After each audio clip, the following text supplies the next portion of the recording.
Heart disease में जैसे आपको सीवियर चेस्ट पेन हुआ, पर्स्पिरेशन हुआ, नौसिया टाइप के सेंसेशन हुए, बर्निंग चेस्ट पेन या back chest pain, back pain, और लेफ्ट साइड और right side hand shoulder pain और जॉ पेन हुआ विथ पर्स्पिरेशन और सीवियर पेन हुआ, तो तुरंत आप घर में एक डिस्पिन की स्ट्रिप तो रखिए।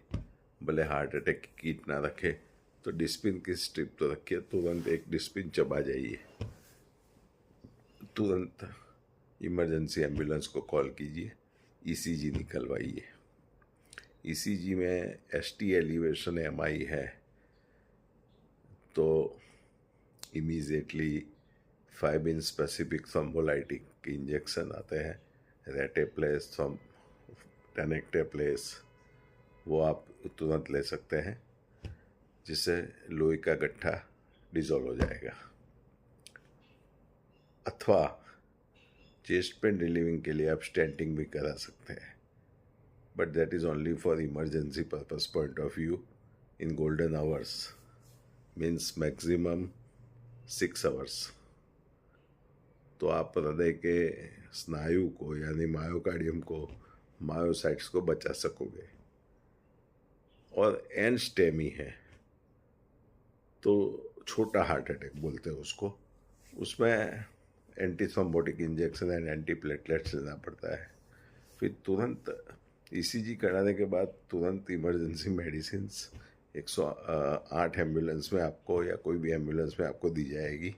जैसे 4 क्लोपिडोगल 75 मिलीग्राम की, एटोवास्टिटिन 80 मिलीग्राम की, सॉर्बिटेट जीभ के नीचे रखिए 5 मिलीग्राम की हाफ टेबलेट।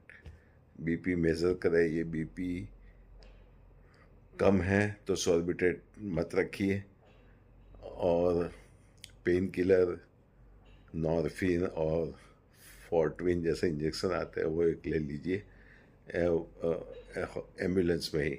और पल्स देखिए, बीपी देखिए, बीपी हाई है तो बीपी कम करने की गोली वहाँ एम्बुलेंस में दी जाती है, और पल्स हाई है तो बीटालॉक की गोली depends on the pulse rate. जैसे 100 पल्स है तो बीटालॉक 25 मिलीग्राम की 2 गोली आप ले लीजिए। एंड मेन चीज़ ये है कि इमरजेंसी के सिवा एंजियोग्राफी कराना वो एक बहुत गलत फहमी है। अब मेरे को चेस्ट पेन हुआ, मैंने इमरजेंसी दवाइयाँ खा ली, जैसे डिस्पिन चबा गया, एक गोली, 4 क्लोपिडोगल 75 की गोली पानी के साथ ले लिया तो चबा गया, और एटोवास्टिटिन 80 मिलीग्राम की गोली ले ली, सॉर्बिटेट की गोली हाफ जीभ नीचे रखी, फिर दुखा थोड़ा हो रहा है तो 5 मिनट के बाद फिर से रखी, बीपी चेक किया, बीपी नॉर्मल है तो कोई दिक्कत की बात नहीं है, पल्स ज़्यादा है तो बीटालॉक की गोली 100 के ऊपर पल्स है तो 2 गोली खा ली, और बीपी ज़्यादा है तो एसी इनहिबिटर्स अथवा एआरबीज अथवा कोई भी बीपी रिड्यूसिंग मेडिसिन्स आप डॉक्टर की गाइडेंस से तुरंत ले लीजिए, तो एम्बुलेंस के में जो डॉक्टर होता है उसके गाइडेंस से ले लीजिए, एंड आपका पेन सबसाइड हो जाएगा। फिर सबसाइड होने के बाद एंड ईसीजी में क्यू वेव आने के बाद आप एंजियोग्राफी कराओगे तो ये फ़ायदा से नुकसान ज़्यादा करता है। Q wave means golden hour pass हो गया है और हार्ट का मसल नेक्रोटिक हो गया है, स्कैर्ड हो गया है, तो ईसीजी से मालूम पड़ जाता है कि एंजियोग्राफी कराना है कि नहीं कराना है। खाली देखने के लिए एंजियोग्राफी कराना क्या मतलब है? इससे किडनी खराब हो जाती है, एलर्जी होती है, हार्ट अटैक हो जाता है, क्लॉट डिस्प्लेस हो जाता है। तो ये गलत है कि लोग ब्लॉकेज देखने के लिए एंजियोग्राफी कराते हैं। एंजियोग्राफी ब्लॉकेज देखना ही है तो ब्लड टेस्ट से मालूम पड़ जाता है। सीटी कोरोनरी एंजियोग्राफी, थेलियम सिस्टम भी हार्ट स्कैन से मालूम पड़ जाता है कि भाई कौन से भाग में ब्लड सप्लाई कम आ रहा है। कैल्शियम स्कोरिंग भी मालूम पड़ता है। तो सीटी कोरोनरी एंजियोग्राफी कराओ स्टेबल कंडीशन में। एंड सपोज मेरे को एक बार हार्ट अटैक हुआ और मैंने मेडिसिन इमरजेंसी ले ली और मेरा पेन गायब हो गया, कंटिन्यूस पेन नहीं है कल्पिट आर्टरी में, तो फिर मैं एंजियोग्राफी नहीं कराऊंगा। क्योंकि एज अ डॉक्टर मैं एज अ लेमैन हॉस्पिटल में गया और तो मेरी एंजियोग्राफी की तो मेरे को 100% वो लोग ब्लॉकेज बताएंगे, क्योंकि ACS अथवा मेजर हार्ट अटैक हुआ है, एन स्टेमी अथवा स्टेमी, माइनर अथवा मेजर हार्ट अटैक हुआ है, तो ब्लॉकेज तो बताएंगे कि भाई 95%, 99%, 100%, लेकिन 100% में कोलेटरल से ब्लड सप्लाई मिलता है। ये कुदरत का करिश्मा है, लेकिन ये लोग नहीं जानते। और 100% खुलती भी नहीं है। खोलने का ट्राई करो रोटावेटर से तो आर्टरी फट भी सकती है, तो इमरजेंसी में इंसान का कैजुअलिटी आती है। तो कहने का मतलब ये है कि सपोज मेरे को ब्लॉकेज बता दिए तीनों आर्टरी में, एज अननोन पर्सन में गया, तो आई विल नॉट सरप्राइज, क्योंकि ये उनका बिजनेस है। और ये ब्लॉकेज परसेंटेज बताना वो उनका माइंड का फितूर है कि ये पेशेंट को इतना इतना ब्लॉकेज बता दिया, नैरोइंग इतना दिख रहा, आर्टरी नैरो दिखी, क्योंकि 4 मिलीमीटर से 2.6 मिलीमीटर की आर्टरी आती है फ्लेक्सिबल, मिलीमीटर में, स्ट्रॉ से भी छोटा डायमीटर में। अब उसमें नैरोइंग दिखा तो उसने परसेंटेज लिख दिए, तो परसेंटेज हम याद रखते हैं और डॉक्टर भूल जाते हैं। फिर आपको एडवाइस कर देते हैं भाई बाईपास करा लो अथवा मल्टी स्टैंड डलवा दो, 3-4 स्टैंड डलवा दो अथवा 1-2 स्टैंड डलवा दो। तो मैं एक ही एडवाइस देता हूँ, चेस्ट पेन कंटिन्यूअस है कि वो सिवियर इंटेंसिटी में चेस्ट पेन है, पर्सपिरेशन है, तभी स्टैंड डलवाइए। नॉर्मली एक बार छोटा हार्ट अटैक या बड़ा हार्ट अटैक आ गया, चेस्ट पेन नहीं है, तो स्टेंट मत डलवाइए, क्योंकि arterial system close circuit system है। एक जगह से आप ये जो बैड कोलेस्ट्रॉल और कैल्शियम और वाइट ब्लड सेल्स का ग्लू जो निकाल के बलून से फुलाते हैं, तो 50-60% रास्ता खुलता है, फिर स्टेंट रखते हैं, तो स्टेंट में फिर से रीब्लॉकेज चालू हो जाते हैं। और जो चीज़ को तोड़ी है आपने, वो शरीर के दूसरे आर्टीरियल सिस्टम में जमा होती है, जैसे ब्रेन में अथवा हृदय की दूसरी आर्टरी में अथवा तो पेरिफेरल आर्टरीज में, रीनल आर्टरीज में, क्योंकि ये कोई किडनी से तो निकलने वाला नहीं है। तो stent is a temporary pain relieving phenomena treatment.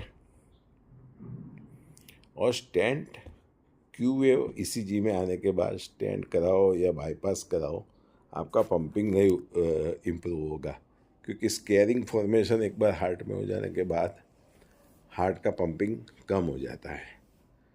तो स्टेंट या बाईपास इफ़ेक्टिव नहीं रहती है। तो उसमें क्या है कि सपोज़ मैं पेशेंट हूँ, मेरे को मल्टीपल ब्लॉकेज बता दिए 100%, 95%, 99%, 85%, 80%, छोटी छोटी आर्टरी जो ऑब्चुएटर, मार्जिनल, डायगोनल, सेप्टल, उसमें भी ब्लॉकेज बता दिए, LAD, LCX, RCA में ब्लॉकेज बता दिए। वो डॉक्टर का माइंड होता है, कोई मशीन में से अल्ट्रासाउंड की प्रिंट नहीं आती है। आपको रियलिटी में एंजियोग्राफी का रिपोर्ट चाहिए तो आपको डॉक्टर से ब्लैक प्रिंट मांगनी चाहिए, एंजियोग्राफी की ब्लैक प्रिंट दो सर। आप जो पेन से ब्लॉकेज बताते हो परसेंटेज, वो नहीं, हमको ब्लैक प्रिंट दो आप, एंड इको कराइए आप। तो अभी जो ट्रायल्स हुआ है, इस्कीमिया ट्रायल्स, करे ट्रायल्स, उसमें पूरा हुआ है कि medical treatment with intensive medical treatment with clinical trial is far better than stenting. अब हॉस्पिटल में क्या करते हैं कि आपको बोलते हैं कि भाई अभी स्टैंड नहीं डला रहा है कि बाईपास नहीं करना है, तो दवाई एकदम कम पावर में देते हैं। जैसे आपको चेस्ट पेन मिटे नहीं, या आपको कभी भी कुछ ना कुछ ये बीपी कंट्रोल में ना रहे ऐसी दवाई, या चेस्ट पेन कंट्रोल में ना रहे ऐसी दवाई, मीन्स कम पावर की दवाई देते हैं, तो आप तुरंत दूसरी बार सिम्टम्स होता है तो तुरंत भागते हैं हॉस्पिटल, और तब तो आपको वो बोले वो करना पड़ता है कि बाईपास या स्टेंट, तो वो करवा देते हैं। इसीलिए सेकंड ओपिनियन ज़रूरी है। क्लिनिकल ट्रायल के हिसाब से दवाइयाँ लीजिए, प्रॉपर दवाई लीजिए, डाइट में प्लांट बेस्ड वेजिटेरियन डाइट खाइए। हम डाइट चार्ट आपको देंगे, हम क्लिनिकल ट्रायल के हिसाब से दवाइयाँ लिखेंगे जो ब्लॉकेज को स्टेबल करता है, फटने नहीं देता है और ब्लॉकेज को रिड्यूस करता है। और मेन चीज़ है ब्लड टेस्ट कराना। आपका ब्लॉकेज, आज मेरे को ब्लॉकेज बता दिया, लेकिन मैं निश्चिंत हूँ, मैं अपना ब्लड टेस्ट कराऊंगा। High sensitivity CRP, NT-proBNP, vitamins B12 D3, lipids, genetically modified हूँ तो LPA, lipoprotein small a, apolipoprotein B, uric acid, diabetic हूँ तो डायबिटिक के HbA1c और FBS, किडनी का टेस्ट, लीवर का टेस्ट सब करा दूंगा। और उसमें मैं एक ही चीज़ देखूंगा कि मेरा ट्रोपोआई तो नॉर्मल ही होता है अमुक समय के बाद में। सपोज ACS है, छोटा हार्ट अटैक, तो उसमें ट्रोपोआई की करने की ज़रूरत पड़ती है। तो वो ट्रोपोआई 4 कलाक में बढ़ता है, 12 कलाक में पीक पे जाता है, और फिर धीरे धीरे 12 दिन में वो कम हो जाता है और नॉर्मल हो जाता है। तो इमरजेंसी का गोल्डन आवर्स का ही इम्पोर्टेंस है कि उसमें आप इमरजेंसी दवाई या इंजेक्शन ले लो और चेस्ट पेन रिलीव हो गया, देन नथिंग टू वरी। फिर क्लिनिकल ट्रायल के हिसाब से ब्लॉक को स्टेबलाइज करने का और रिड्यूस करने की दवाई, दुखावा ना हो इसकी दवाई, धड़कन और BP कंट्रोल कर रहे इसकी दवाई, डायबिटीज़ हो तो डायबिटीज़ कंट्रोल की दवाई, एंड दूसरी हार्ट को एनर्जी दे उसकी दवाई, मजबूत करे उसकी दवाई आपको लेनी चाहिए। वो हम प्रोटोकॉल के हिसाब से देते हैं। फिर मैं क्या करूँगा कि भाई मैं इन्फ्लेमेशन का टेस्ट देखूँगा फर्स्ट, HSCRP मेरा बड़ा नहीं है, तो मैं निश्चिंत होके दवाई पे रहूँगा। HSCRP मीन्स इन्फ्लेमेशन मेरी आर्टरीज में नहीं है, चाहे जितने भी ब्लॉक बताए। हाँ, LDL कोलेस्ट्रॉल ज़्यादा है, एपोलाइपोप्रोटीन B ज़्यादा है, तो मैं थोड़ा अलर्ट हूँगा और हाई डोज ऑफ स्टेटिन और दूसरी भी जो दवाई आती है ब्लॉक को स्टेबलाइज करने के लिए, वो मैं लूँगा। और डाइट में plant based vegetarian diet adopt करूँगा। तो फिर रिवास्कुलराइजेशन करना है कि भाई मेरा पंपिंग कम हो गया है, तो बाईपास सर्जरी और स्टेंट से आप पंपिंग बढ़ने की आशा मत रखिए, वो पंपिंग बढ़ाएगी नहीं, ऑन द कॉन्ट्ररी पंपिंग कम होता है। एक ही मोडालिटी है enhance external cardiac counter pulsation, और वो भी ट्रेंड सर्टिफाइड डॉक्टर से लेने का। तो वो ट्रीटमेंट पूरा स्कार टिश्यू में जो हार्ट वीक होगा उसमें प्रेशर से पेनिट्रेशन करेगी और ब्लड फ्लो का पेनिट्रेशन होगा, और स्कार टिश्यू में वायबल टिश्यू का फॉर्मेशन होगा। Vascular growth factor, stem cell द्वारा नई नई रक्तवाहिनियाँ खुलेंगी, रीरूटिंग ऑफ द ब्लड होगा, एंजियोजेनेसिस, आर्टियोजेनेसिस होगा, एंड डायस्टोलिक ऑगमेंटेशन से मायोकार्डियल परफ्यूजन बढ़ेगा। तो ये तो चाहिए अपने को। और दादा जब कॉन्टैक्ट होता है तो 0.3 सेकंड की साइकिल होती है सिस्टोल की, और diastole 0.5 second, cardiac cycle 0.8 second की होती है। तो हृदय जब 0.3 सेकंड में कॉन्टैक्ट करता है तब बेल्ट पैर में लगाए हुए होते हैं ईसीपी में, वो ऑटोमेटिक ऊपर से नीचे तक खुल जाते हैं, तो आफ्टर लोड एओर्टा में कम हो जाता है। तो ये हृदय का पंपिंग बढ़ाता है। Diastolic augmentation and systolic nodding.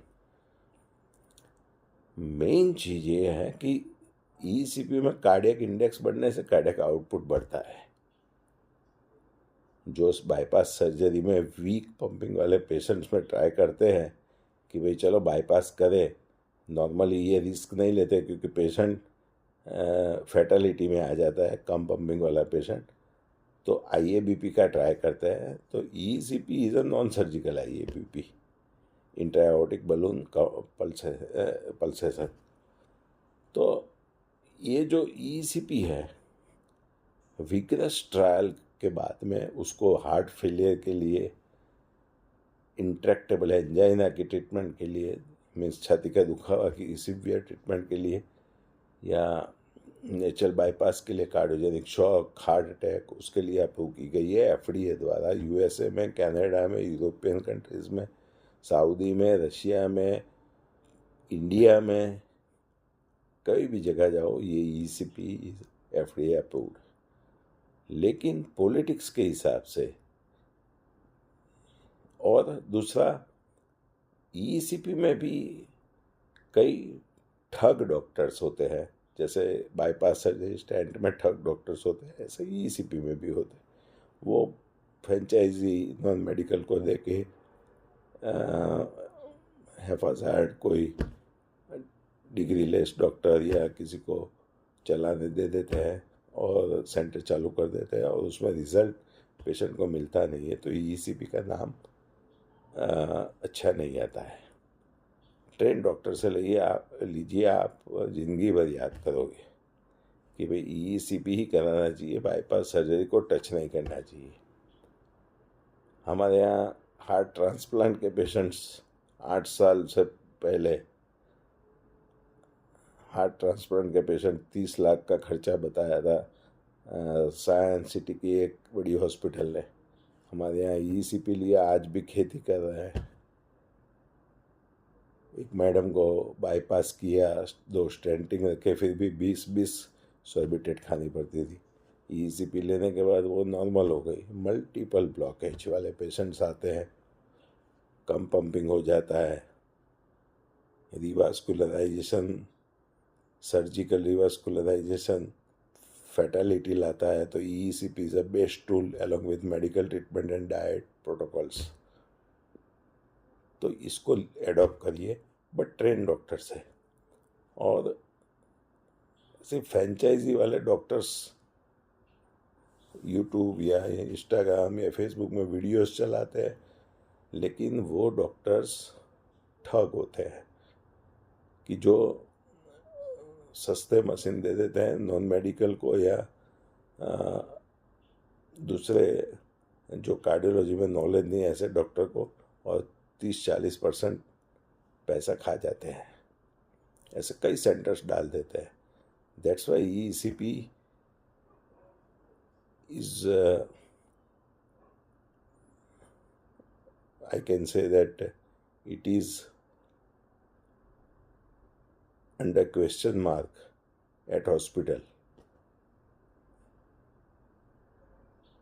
क्योंकि ईसीपी ट्रीटमेंट डॉक्टर से तो बड़ी है, एफडीए ने अप्रूव किया है, तो हॉस्पिटल वाले उसके अगेंस्ट बोल ही नहीं सकते। लेकिन वो क्यों बोलते हैं? क्योंकि ऐसे ठग डॉक्टर्स जो 100 सेंटर चलाते हैं और वो रिज़ल्ट नहीं दे पाते, इसलिए बोलते हैं। दूसरा, आपको इलेक्ट्रोलाइट्स एबनॉर्मलिटी है, जैसे आप डायबिटिक्स पे हो, किडनी डिसीज़ के पेशेंट्स पे हो, इलेक्ट्रोलाइट एबनॉर्मलिटी हो, तो आप बाईपास सर्जरी को तो आप कभी करवा ही नहीं सकते हो। जैसे सोडियम कम हो गया, पोटेशियम कम हो गया, तो उसको कंप्लीट नॉर्मलाइजेशन किए बिना आप नहीं करवा सकते हो। किडनी डिसीज़ है तो नॉर्मल किडनी फंक्शन आने के बाद ही सर्जरी करवा सकते हो, और वो भी वेरी कॉम्प्लिकेटेड होती है। ईईसीपी भी इलेक्ट्रोलाइट्स एबनॉर्मलिटी है या इन्फेक्शन है तो उसको करेक्ट करने के बाद ही ईईसीपी दी जाती है। और दूसरा, ईईसीपी करने से पहले एक दो टेस्ट करने पड़ते हैं, वो आपको सर्टिफाइड डॉक्टर ही एडवाइस कर सकते हैं, हेफाजत सेंटर्स में नहीं करवा सकते हैं। ऐसा नहीं है कि ईईसीपी में ही माल प्रैक्टिस कई ठग डॉक्टर्स करते हैं, बाईपास और स्टेंटिंग में भी ऐसा होता है। आप देखो, ख्याति हॉस्पिटल, जामनगर की एक हॉस्पिटल में बहुत बड़ा कौभांड हुआ। लोगों को सर दर्द था तो एंजियोग्राफी कर दी, स्टेंट डाल दिए, लोग मर गए। तो ऐसा तो कई किस्से आते हैं। तो मेडिकल प्रैक्टिस एक पैसा कमाने का जरिया बन गई है, वो तो फैक्ट है। I am practising ethically, so I am speaking about this.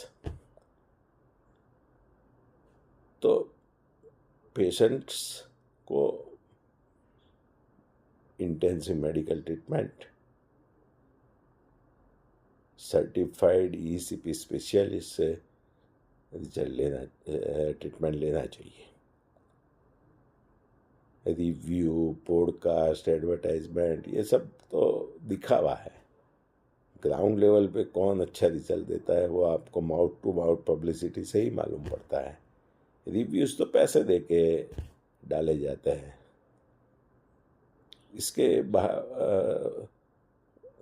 इससे बहकने की ज़रूरत नहीं होती है, उसमें आप कभी ट्रैप हो जाते हो। दूसरा, स्टेंटिंग लोग करवा देते हैं, ऐसे एक दो स्टेंट डलवा देते हैं, फिर उसका किडनी डैमेज हो जाता है, और स्टेंटिंग के बाद तकलीफ होती है, हार्ट वीक हो जाता है, बाईपास के बाद वीक हो जाता है, तो वो ईसीपी लेने आते हैं। तो स्टेंटिंग के बाद क्या होता है कि डायस्टोलिक ऑगमेंटेशन में रुकावट आती है, तो जो हार्ट का पंपिंग 30% था, 35% था, वो बढ़ के 55%, 60% नॉर्मल पेशेंट में हो जाता है, क्योंकि इतना असर ट्रीटमेंट है ईसीपी। लेकिन स्टेंटिंग वाले पेशेंट में 7, 8, 10% बढ़ता है because of restriction in augmentations. इसीलिए कोई भी ट्रीटमेंट लेने से पहले I would like to say that first, without emergency, take intensive medical treatment, take ECP by trained certified hand doctor, and adopt healthy life. Means you have to walk, you have to take healthy breakfast, healthy food, avoid sugary products, avoid saturated fatty products. That all chart we will give at our hospital. Do some yoga, pranayama, meditation, and take good sleep of 7 hours, and avoid smoking gutka, alcohol, khani. That should be totally stopped because it damages heart very much. और winter में कभी कभी coronary spasm होता है, either culprit vessels और normal vessels में, तो कभी कभी छाती भारे लगती है, तो कोई डरने की बात नहीं है। वार्म क्लोथ्स पहनिए, अपने ठंडी में बाहर मत जाइए, अपने हेड को कवर्स करिए, एंड मास्क का यूज़ कीजिए, पॉल्यूशन ज़्यादा हो तो ये सब छोटी छोटी बातें ध्यान रखनी है। अपनी डेंटल हाइजीन का ध्यान रखिए। But after all I am saying that EECP with medical treatment by trained certified doctor is a remedy for heart disease in a new era.